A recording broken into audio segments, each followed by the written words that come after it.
Assalamualaikum warahmatullahi wabarakatuh. Ila khadratin Nabil Mustafa Rasulullah sallallahu alaihi wasallam wa ila ikhwanihi minal anbiya wal mursalin wal awliya wasyuhada wasyolikin wal malaikatil muqarrabin, khususan musannif handal kitab Syekh Imam Al-Ghazali wa khususan Masai wa khususan Laumul Fatihah. A'udzu billahi minasyaitonir rajim. Bismillahirrahmanirrahim. Alhamdulillahi rabbil alamin arrahmanir rahim maliki yaumiddin. Iyyaka na'budu wa iyyaka nasta'in ihdinas siratal mustaqim. Siratal ladzina an'amta 'alaihim ghairil maghdubi 'alaihim waladdallin. Bismillahirrahmanirrahim. Alhamdulillahilladzi 'allamani ma yanfa'uni. Wassalatu wassalamu ala sayyidil arwah Muhammad sallallahu alaihi wasallam wa ala alihi wa ashabihi wa jami' ahlil muhaqqiqin.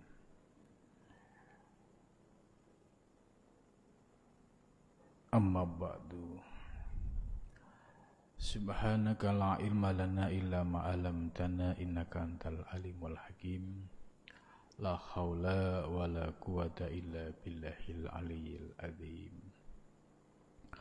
Rabbis shrah sadri wa yassir li amri wahlul 'uqdatam min lisani yafqahu qawli, amin ya rabbal alamin. Malam ini kita melanjutkan kajian kitab Bidayatul Hidayah karya Imam Ghazali. Kitab ini menjadi prinsip dasar dalam memahami ilmu tasawuf dan ilmu thariqah. Malam ini kita akan melanjutkan penjelasan dari minggu yang lalu. Qala musannif rahimakumullah wa nafa'ana bihi wa bi ulumi fitarini, amin ya rabbal alamin. Ya, yang saya baca ini syarahnya ya, yaitu syarah Bidayatul Hidayah yang dikenal dengan kitab Maraqil Ubudiyah karya ulama Nusantara Al-Alim, Al-Fadil, Al-Waro, Al-Kamil Syekh Muhammad Nawawi Ibnu Umar Al-Jawi. Syekh Nawawi ini menjadi mahaguru ulama Nusantara. Ya, hampir semua pesantren ya di Jawa itu kalau bulan puasa selalu membaca kitab Maraqil Ubudiyah ya sebagai syarah dari Bidayatul Hidayah. Qala As-Sawi ya, qala berkata siapa As-Sawi ya, Syekh As-Sawi.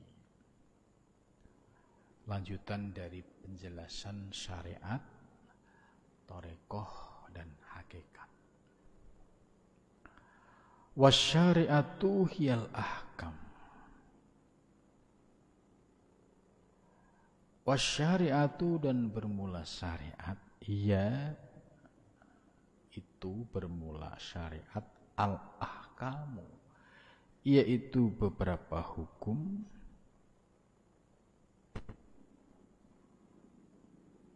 allati kalafna biha Rasulullah sallallahu alaihi wasallam anillah jalla wa ala, yaitu yang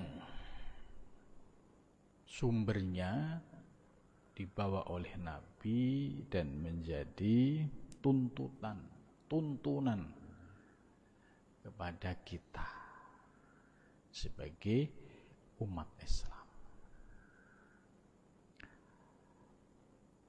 Isinya syariat apa saja? Minal wajibati, dari hal-hal yang terkait persoalan wajib, ya, seperti dalam rukun Islam, syahadat, sholat, zakat, puasa, haji, ini termasuk persoalan yang wajib. Wal mandubat, dan persoalan yang terkait dengan sunnah, ya, sholat sunnah 5 waktu, nah, dibarengi dengan sholat sunnah rawatib. Terus selain rawatib ada juga sholat sunnah, ya, qiyamul lail, duha, dan lain-lainnya, termasuk tasbih. Begitu juga puasa. Puasa Ramadan itu wajib, kemudian yang sunnah Senin Kemis, puasa Syawal, atau puasa Daud. Itu. Terus zakat. Ya, zakat itu, zakat fitrah itu kewajiban bagi yang sudah memenuhi syarat, ya, setelah puasa wajib zakat fitrah.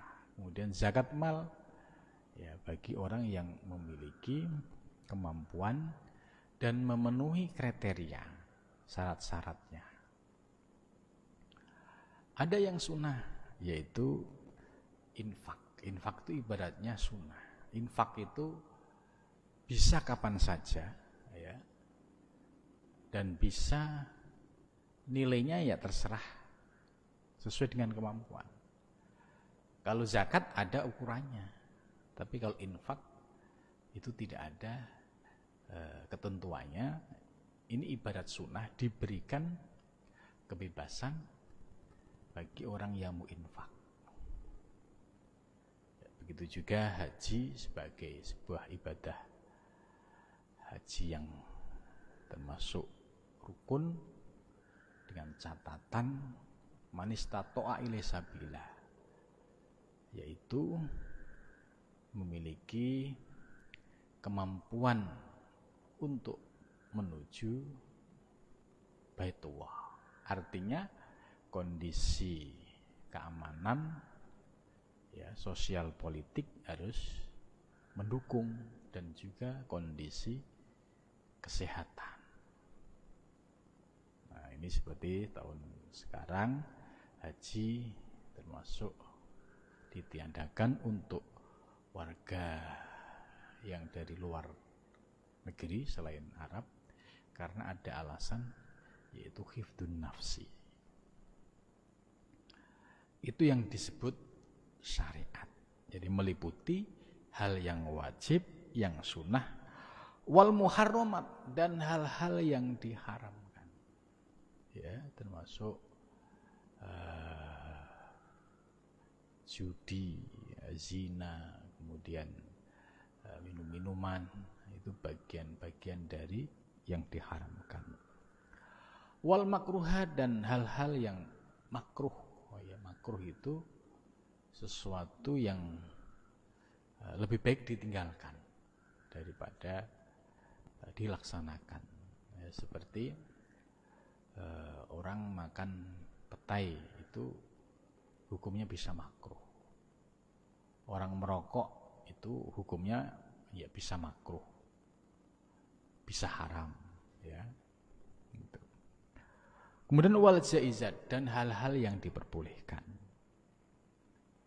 Nah, ini definisi syariah menurut As-Sawi. Wakila, dan dikatakan hiya al-akhdu bidinillah. Nah, ini pendapat lain, syariah itu apa?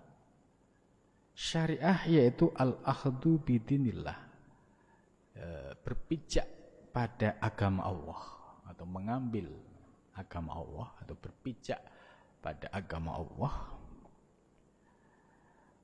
Ta'ala maha tinggi. Wal qiyamu bil amri wan nahi, wal qiyamu, dan melaksanakan bil amri, dengan perintah wan nahyi dan larangan, yaitu amar ma'ruf nahi mungkar. Nah, ini bagian dari definisi syariah. Jadi syariah yaitu aspek ibadah yang terkait aspek lahiriah. Kemudian berikutnya, wat thariqah. Apa itu thariqah? Thariqah ya al-am bil wajibat.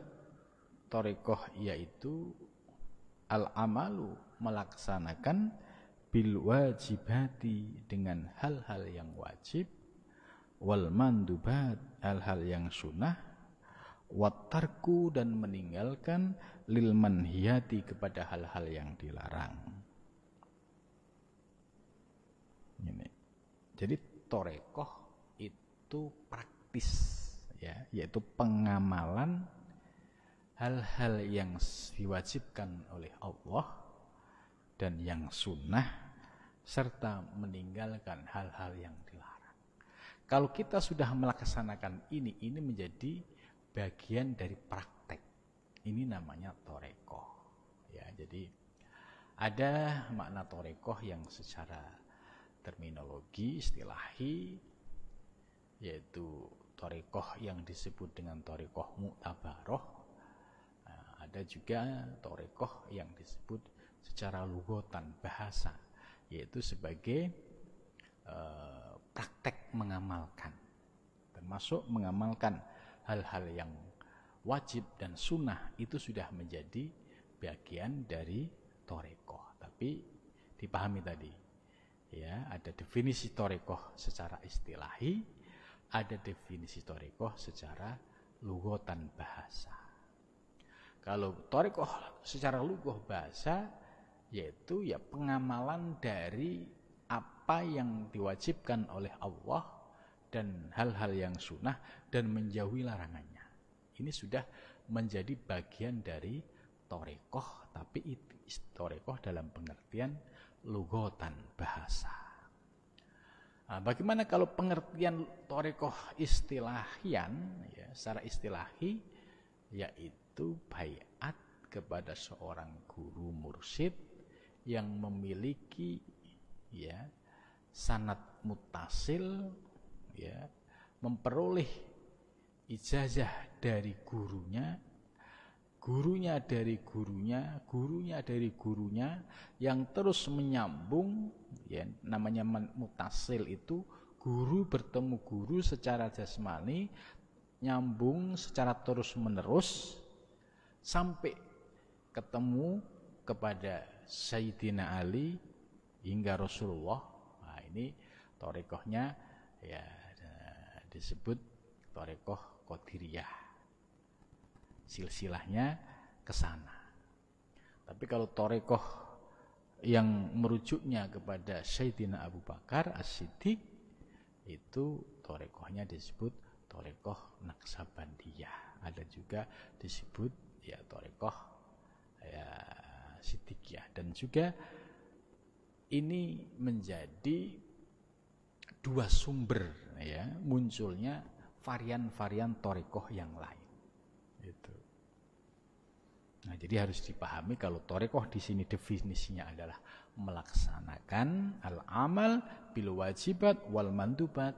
Ini pengertian thariqah secara lughatan. Tetapi secara istilahan, yaitu mengambil baiat kepada seorang guru mursyid, ya, yang memiliki, ya, sanad muttasil atau silsilah muttasil dari guru ke guru sampai kepada baginda Rasulullah Shallallahu Alaihi Wasallam.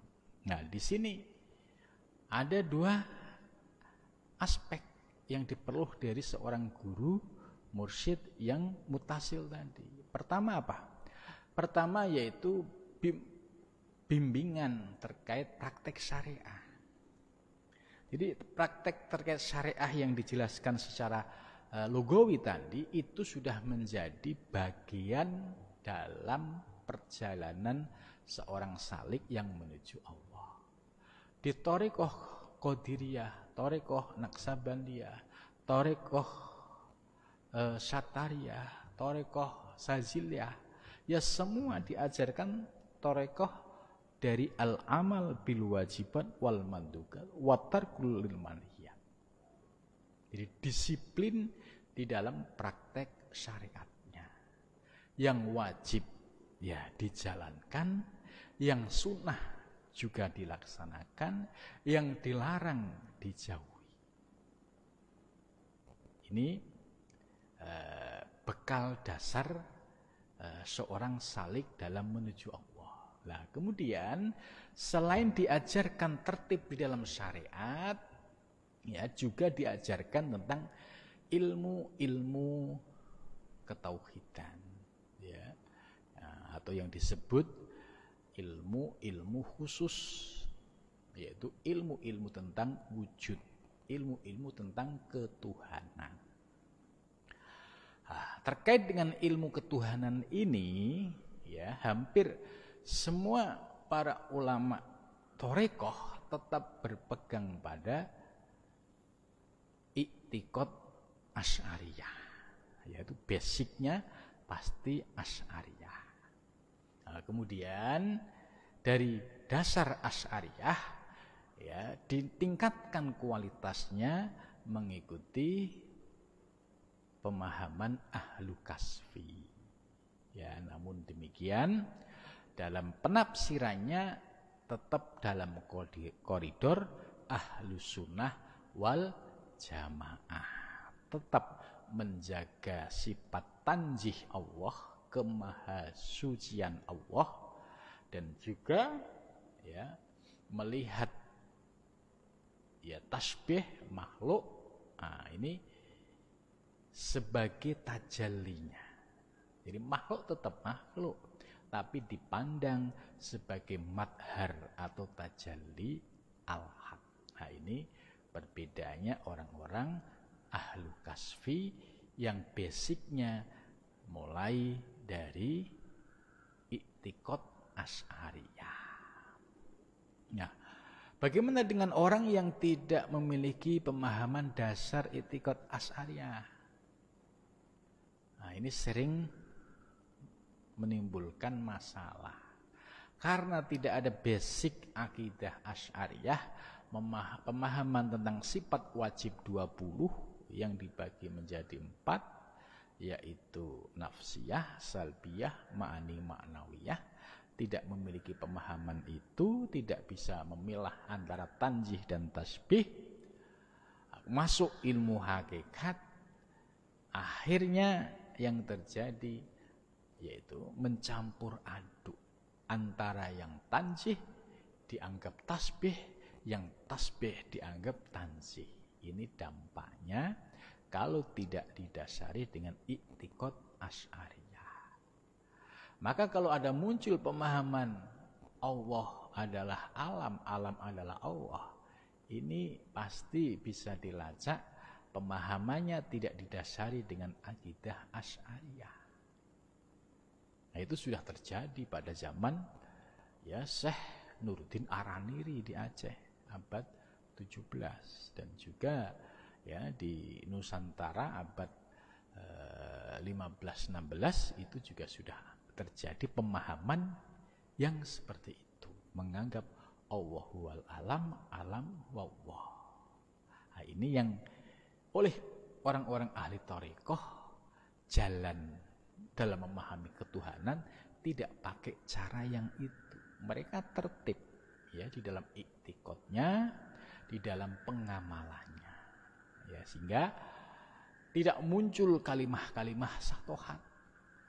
Gitu. Tidak muncul ungkapan-ungkapan yang aneh. Tidak muncul perilaku-perilaku yang aneh di tengah masyarakat. Waktunya sholat, ya sholat. Waktunya jamaah, ya jamaah. Waktunya bermasyarakat, ya bermasyarakat. Gitu. Jadi tertib syariatnya, tertib thariqahnya, tertib hakikatnya. Nah, keuntungan lain ya ketika kita mengambil baiat dengan guru mursyid yang memiliki silsilah mutasil, yaitu kita mendapat akan kaifiat zikir, ya, zikir ini yang menjadi bagian dari senjata seorang salik dalam menuju Allah. Ya, zikirnya ada yang nafi isbat seperti Qadiriyah, ada juga ismudat seperti Naqsabandiyah. Lah, para guru mursyid ini yang memiliki silsilah mutasil dalam proses mendapatkan zikir ini diperoleh dari guru yang bertemu sampai kepada Rasulullah Shallallahu Alaihi Wasallam. Sehingga ketika zikir itu kita amalkan, ya pasti akan memiliki kekokohan ya di dalam praktek riyadhah mujahadah. Sebab kalau tanpa diiringi dengan zikir, ya perjalanan seorang salik itu ya ibarat motor tidak ada bensinnya, sehingga tidak jalan. Jadi seorang salik ya dia sudah baiat, sudah punya zikiran, tapi tidak pernah diamalkan. Riyadhah males, zikir males, ya. Bahkan yang wajib ketinggalan, apalagi yang sunnah. Ya ini sudah ibarat motor mogok nggak ada bensin. Bagaimana mungkin motor mogok? Ya udah rusak, nggak ada bensin, nggak pernah diservis. Bagaimana bisa jalan? Ya ini analog yang pas. Karena itu kalau kita sudah punya bekal zikir kaifiat riyadhah mujahadah, itu harus dilakukan secara istiqomah. Sebab tanpa kita lakukan secara istiqomah, ya rohani kita, batiniah kita tidak akan ada bias cahaya ilahiyah. Sebab ya kita tidak mau menghidupkan potensi yang ada di dalam diri kita. Nah itulah pentingnya kita ya berbaiat dengan seorang mursyid yang memiliki sanad mutasil, sehingga tertib di dalam praktek syariatnya, tertib dalam praktek hakikatnya, dan juga tertib di dalam merasakan hakikat. Kemudian berikutnya wattakhulli an fudulil mubahat. Wattakhulli itu dan mensucikan atau mengurangi dari kelebihan-kelebihan hal-hal yang sifatnya mubah. Jadi maksudnya tidak terlalu memperbanyak hal-hal yang sifatnya mubah. Wal ahdu bil ahwab, dan dia senantiasa bersikap secara hati-hati. Kal waro, ya seperti waro. Waro itu menjaga diri dari jatuh ya kepada kemaksiatan, jatuh kepada hal-hal yang dilarang oleh Allah. Itu waro. Ya, para ulama-ulama terdahulu ya di dalam Ihya itu dijelaskan. Para ulama fuqaha ya seperti Imam Syafi'i, Imam Hanafi, Hambali, Maliki, itu di dalam Ihya dijelaskan oleh Imam Ghazali, mereka adalah seorang yang waro'an zuhudan. Jadi waro'an zahidan.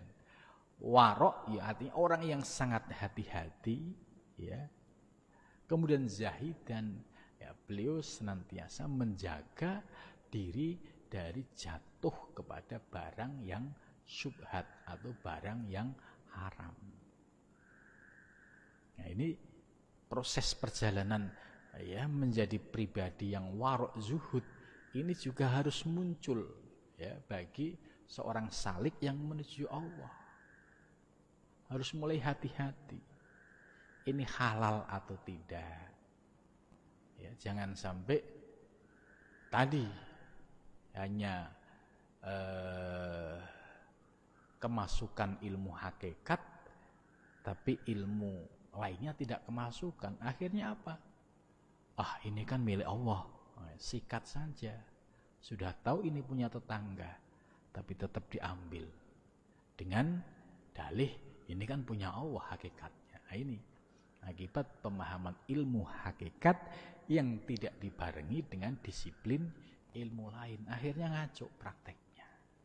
Ya, ini ya banyak sekali praktek-praktek seperti ini.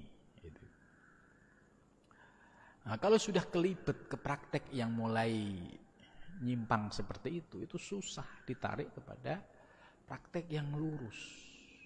Karena ya dia tidak menyadari bahwa di dalam dirinya masih ada hawa nafsu. Hawa nafsunya bermain, kemudian ilmunya dijadikan pembenaran. Nah, kalau seorang salik yang sudah bersungguh-sungguh menuju Allah, disiplin ya sholat 5 waktunya, disiplin syariatnya, disiplin sholat sunnahnya, ya, disiplin zikirnya, disiplin riyadhahnya, kemudian waroknya juga muncul, hati-hati, ya, zuhudnya juga muncul, ya, tidak semua barang ya itu ya langsung dimakan tanpa hati-hati. Ini barang siapa, ini milik siapa, ini sumbernya dari mana.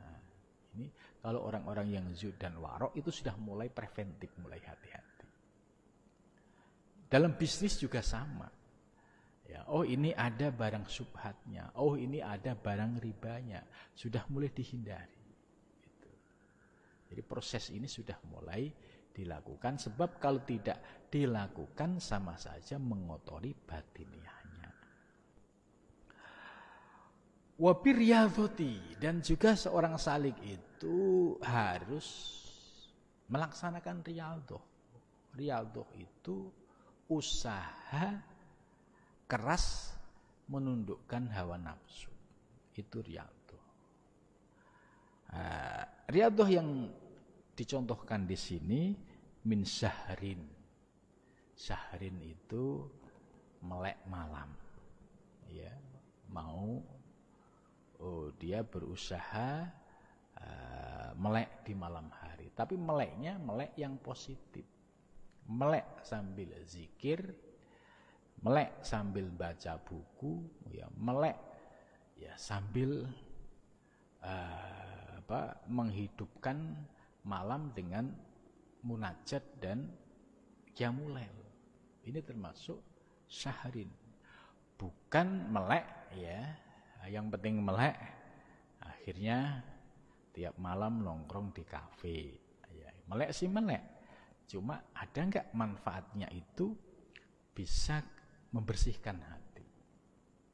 Jadi melek di sini yang dimaksud sebagai upaya seorang salik ya dalam menahan keinginan nafsu yang pengen tidur, kemudian diusahakan, dipaksa untuk melek, tapi meleknya digunakan hal-hal yang positif.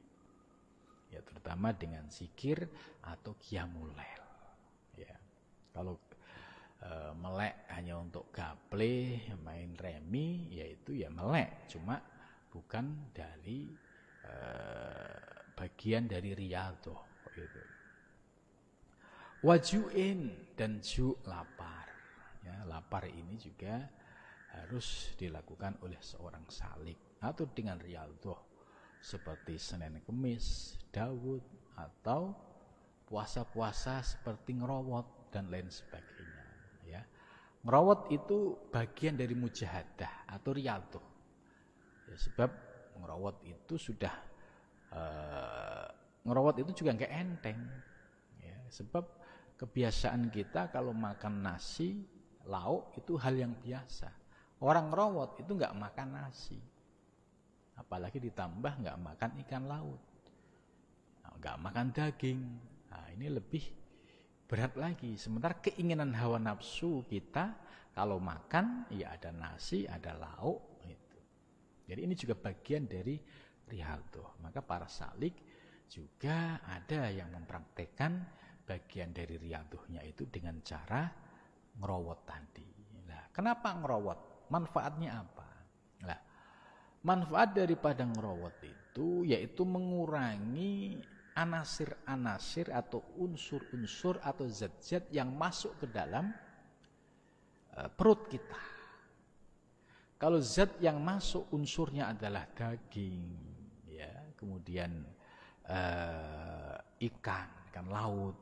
Nah, ini potensi untuk berkembang biaknya hawa nafsu amarah itu cepat. Coba kita bisa lihat orang-orang yang makanannya daging, ikan laut itu pasti amarahnya itu cukup dominan. Ya.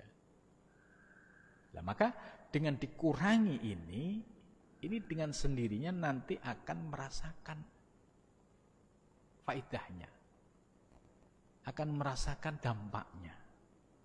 Dan ini perlu proses waktu, nggak bisa saya sudah ngerawat baru 3 hari, ya belum bisa ngerasain apa-apa. Ya. Di dalam Muqaddimah kitab Al-Futuhat Al-Makiyah, Ibnu Arabi itu menjelaskan perjalanan para salik itu membutuhkan waktu yang panjang. Ya, Syekh Abdul Qadir Jailani, Al-Halaj, Abu Yazid Al-Bustami itu 25 sampai 35 tahun. Ini perjalanan.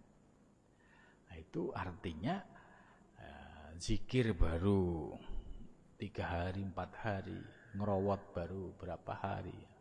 Terus kok saya nggak ngerasain apa-apa gitu.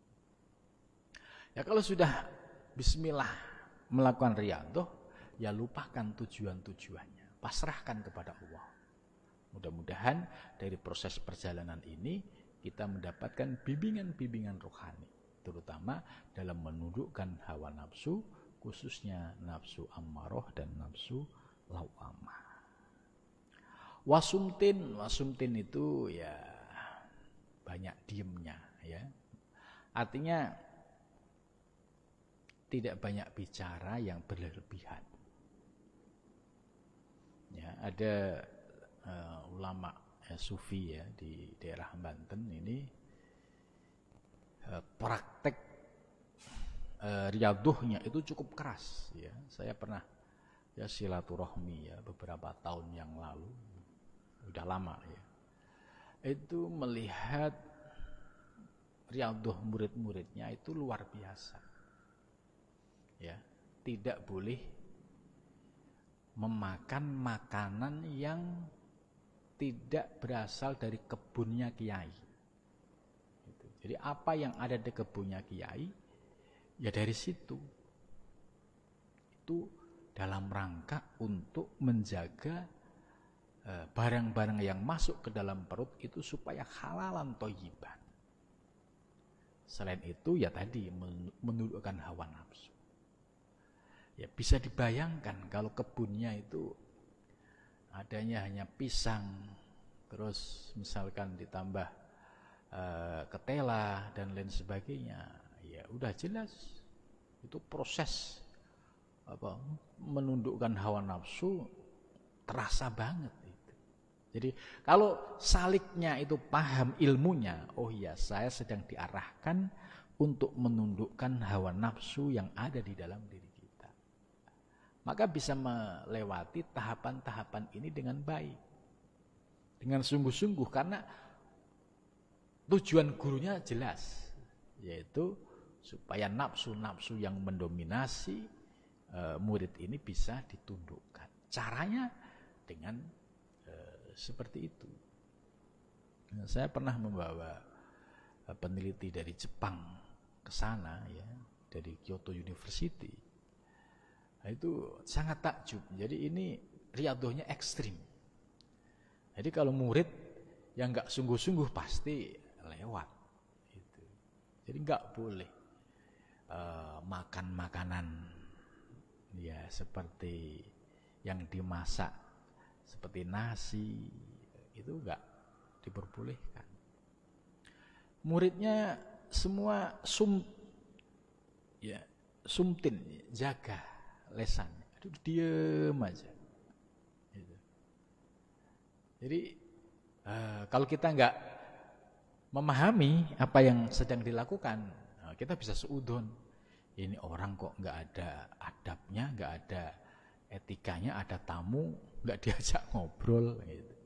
Padahal mereka sedang riyadhah mengurangi omongan-omongan yang termasuk budulul kalam. Gitu. Jadi muridnya itu ya kurus-kurus, diam dan tertib syariatnya, sholat 5 waktunya, ya harus jamaah, ya, tepat waktu. Gitu. Ini ya, ternyata ada yang mempraktekkan riyadhah secara ekstrim ini, gitu. Jadi syahrin wajuin wasumtin. Kalau dalam syairnya Ibnu Arabi ada tambahan, yaitu ya ditambah zikir. Artinya supaya diamnya itu diam yang aktif, yang selalu ingat kepada Allah. Bukan diem yang kosong. Akhirnya kalau pikiran kosong nanti bisa berkelana kemana-mana. Maka dalam syairnya Ibnu Arabi ada tambahan, yaitu dibarengi dengan zikir mengingat Allah yang maha tinggi. Itu. Nah, ini yang disebut dengan thariqah. Jadi definisi thariqah ini sangat komplit, ya, dan penjelasannya juga sangat jelas. Tadi ada thariqah yang dimaknai secara istilahi, ada juga thariqah yang dimaknai secara lugawi. Terus wal haqiqatu, lah ini hakikat itu apa? Kan? Wal haqiqatu, dan bermula hakikat itu fahmu haqaiqil asya'i. Pemahaman tentang hakikat segala sesuatu. Jadi pemahaman tentang hakikat segala sesuatu. Segala sesuatu apa yang namanya? Segala sesuatu yaitu alam semesta. Memahami hakikat alam semesta lah gitu. Kita mencoba memahami apa sih hakikat alam semesta. Alam semesta ini ya makhluk, ya ciptaan. Ini dulunya tidak ada, menjadi ada. Siapa yang mengadakan? Oh, Allah. Kan? Nah, terus wujud alam semesta ini harus dipahami secara hakikat. Oh, ini adalah sebagai madhar, sebagai tajalli, ya, sebagai kenyataan, sebagai wujud yang nyata. Itu. Kasuhutil asma, seperti memandang segala nama. Ini wasifat dan sifat. Wasuhudidat, dan memandang pada zat. Nah, ini penjelasan ini nanti ada di kitab Durun Nafis, ya, yang dibaca di malam Ahad. Untuk memahami hakikatul asya ini ya harus paham dengan teori tauhidul af'al, tauhidul asma, tauhidus sifat, tauhidul dzat. Itu. Kalau sudah paham 4 konsep tauhid ini, maka akan memahami hakikatul asya, hakikat segala sesuatu. Alam semesta sebagai alam kabir, makrokosmos, ya, hakikatnya sebagai madhar atau tajalli. Begitu juga diri kita. Diri kita ini sebagai alam songgir, alam kecil, miniatur dari alam semesta. Di dalam diri kita ini juga bisa dikaji dari aspek hakikatnya. Maka untuk memahami hakikat asya harus paham namanya tauhidul af'al, tauhidul asma, tauhidus sifat, dan tauhid dzat. Nah, ini akan dibahas di malam Ahad ya, setelah kitab Al-Futuhat Al-Makkiyah. Jadi nyambung. Jadi teorinya, informasinya dari sini, tapi nanti detailnya kita kaji di dalam kitab Ad-Durrun Nafis. Sekaligus nanti di dalam kitab itu, setelah paham teorinya, diberikan solusi bagaimana prakteknya yang pas. Itu. Karena kalau dikasih teori tok, nggak dikasih praktek yang benar, ya juga repot juga. Ibarat dikasih pisau, ya, pisau bagus, tapi nggak dikasih tahu cara makainya, bingung.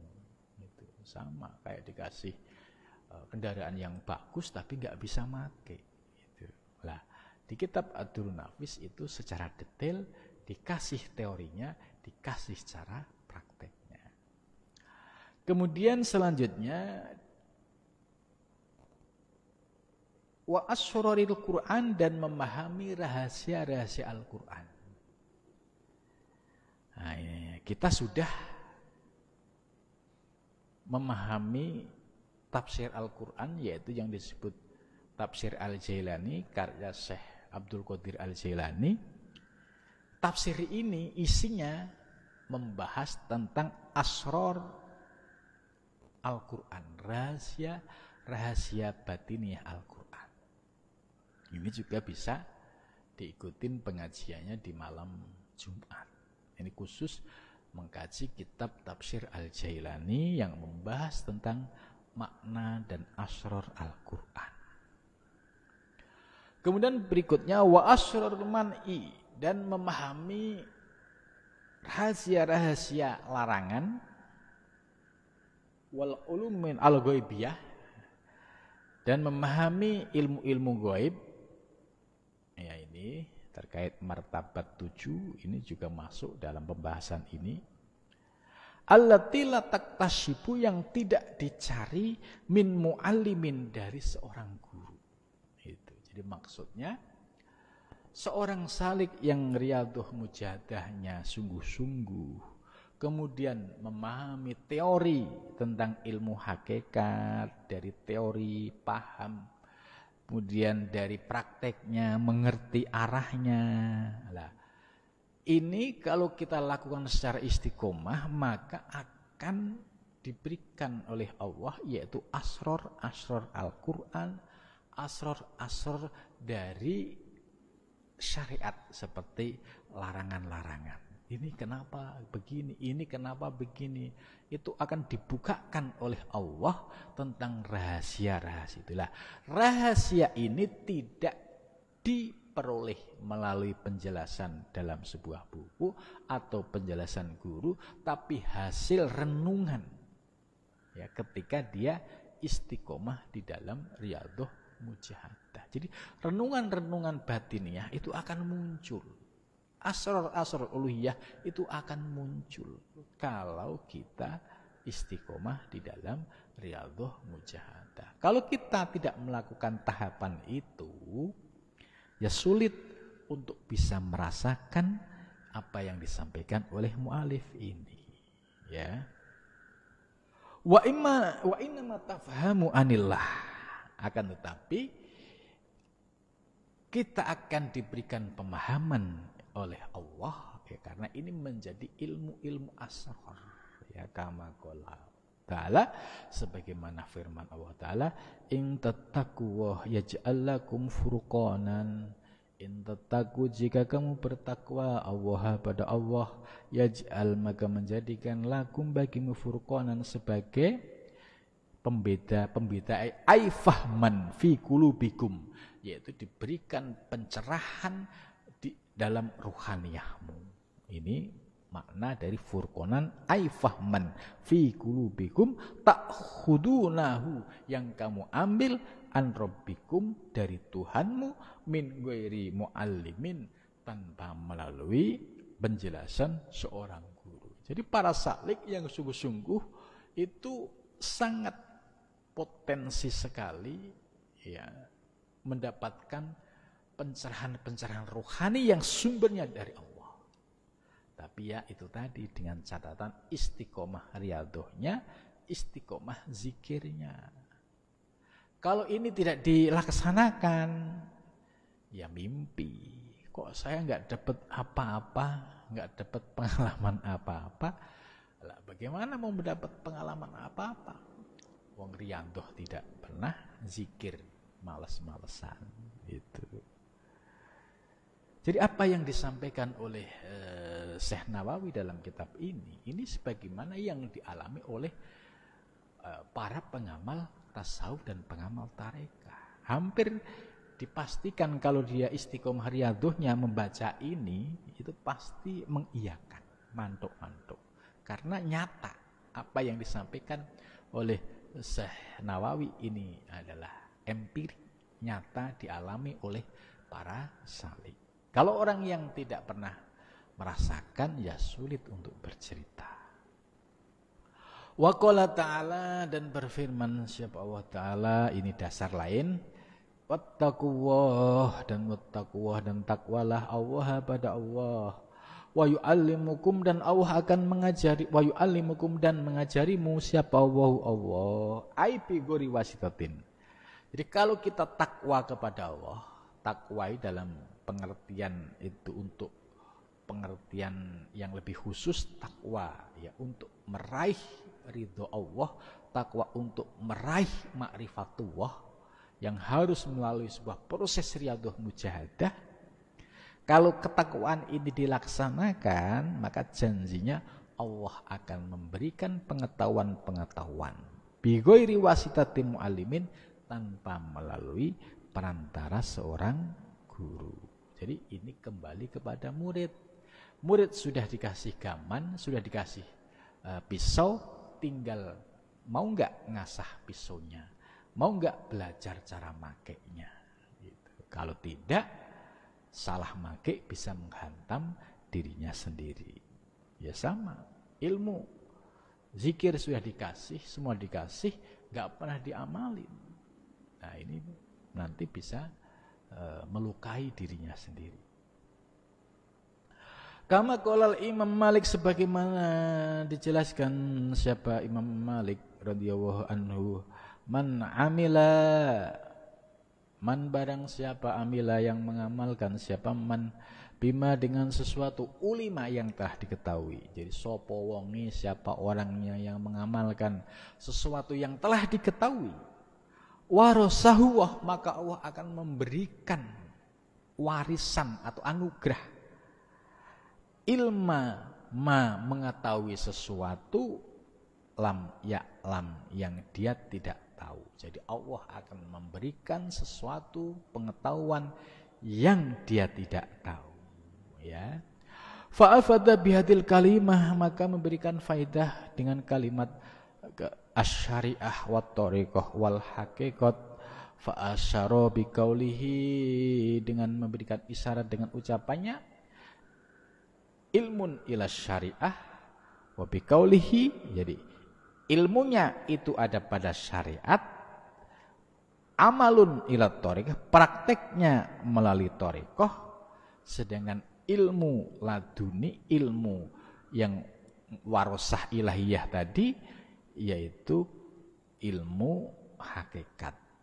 Warasahullah ilma malam ya'lam ilal hakikat. Nah, jadi dijelas bahwa syariat itu ilmunya, hakikat itu prakteknya, buahnya ada pada hakikat. Buahnya apa? Buah kemakrifahan. Buah diberikan pencerahan-pencerahan ilahiyah, memahami asrar-asrar rububiyah. Ini. Aha intaha. Wala wusula ayyuhas salik, ya, wala wusula tidak akan sampai ayyuhas salik, wahai para salik, ya. Ila nihayatiha, kepada pungkasannya, illa ba'da ahkami bidayatiha, kecuali sesudah mengetahui permulaannya. Ini. Jadi ini kesimpulan yang cukup bagus. Hai para salik, tidak akan sampai seorang salik dalam menuju Allah sampai pada puncaknya, nihayahnya, kalau tidak mengetahui hukum-hukum bidayahnya, yaitu hukum-hukum dasarnya. Artinya ya, tidak akan sampai ma'rifah kalau tidak tertib di dalam syariatnya, thariqahnya, hakikatnya. Nah, ini kesimpulan dari penjelasan dalam kitab ini. Ya, karena itu ya harus tertib. Syariatnya ya harus dipelajari, thariqahnya, prakteknya ya harus dilakukan, kemudian hakikatnya ini sebagai buah, ya, kemudian ma'rifahnya ini ya sebagai tujuan akhir daripada salik, yaitu wusul ilallah. Wala usyura ala batiniha illa ba'dal wukuf wa huwa alam bisawab.